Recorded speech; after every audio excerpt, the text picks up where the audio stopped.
আসসালামু আলাইকুম। এই যে দেখো ঘড়িতে রাত বাজে 9টা। তো আমি এখন এখানে দেখো কী কাটতেছি, পেঁয়াজ, কাঁচামরিচ, ধনেপাতা করতেছি। কারণ এগুলো কুচি করতেছি কিসের জন্য জানো? আজকে শুক্রবার, বাসায় দুপুরে বিরিয়ানি রান্না করছিলাম। তো জামাই বলতেছে সে নাকি রাত্রেবেলা বিরিয়ানি খাবে না, তার জন্য ভর্তা ভাত করে দিতে হবে।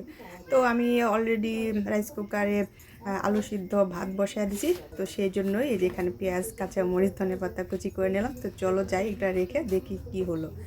তো এদিকে এসে দেখি যে ভাত হয়ে গেছে, আলু সিদ্ধ হয়েছে, সেই সাথে একটা টমেটো সিদ্ধ দিছি। তো আমি যে আলুটা টমেটোটা বের করে নিলাম। তো এই যে এখানে এখন আমি ভর্তাটা করব। তো এই যে লবণ দিয়ে দিলাম। আর শীতের রাতে ভর্তা ভাত খেতে কিন্তু দারুণ মজা। তো যে সরিষার তেল দিয়ে দিলাম, দিয়ে এখন সব কিছু সুন্দরভাবে হাত দিয়ে মাখায় নিব।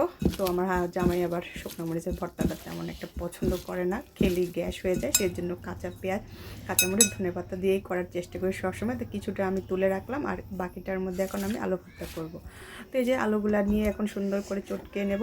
আর আলুগুলো এত গরম ছিল যে কী বলবো, হাত দিয়ে চটকানো যাচ্ছিল না, মনে যেন হাতটা পুড়ে যাবে। তো চলো, এই যে দেখো ভর্তা করে নিয়েছি, আলু ভর্তা। আলু ভর্তা রেডি। তো এখন আমি বাকি যে একটু মশলা তুলে রাখছি সেটার মধ্যে যে টমেটোটা দিয়ে সুন্দর করে মাখায় নিই। তো এইভাবে করে টমেটোর ভর্তা খেতে কিন্তু দারুণ মজা। এটা অনেক গরম, ধরা যাচ্ছিল না। তো আস্তে আস্তে ফুদিয়ে যে দেখো শুকলাটা ফালাই দিলাম। তো চলো টমেটো ভর্তাটা করে নিই। আর এই যে দেখো আলু ভর্তা, টমেটো ভর্তা রেডি। তো এখন আমরা খাওয়া দাওয়া করব। তো খাওয়া দাওয়া করতে করতে ভিডিওটা যেতে যেতে হয়তো 9:30 বা 10:45 এরকম বাজতে পারে।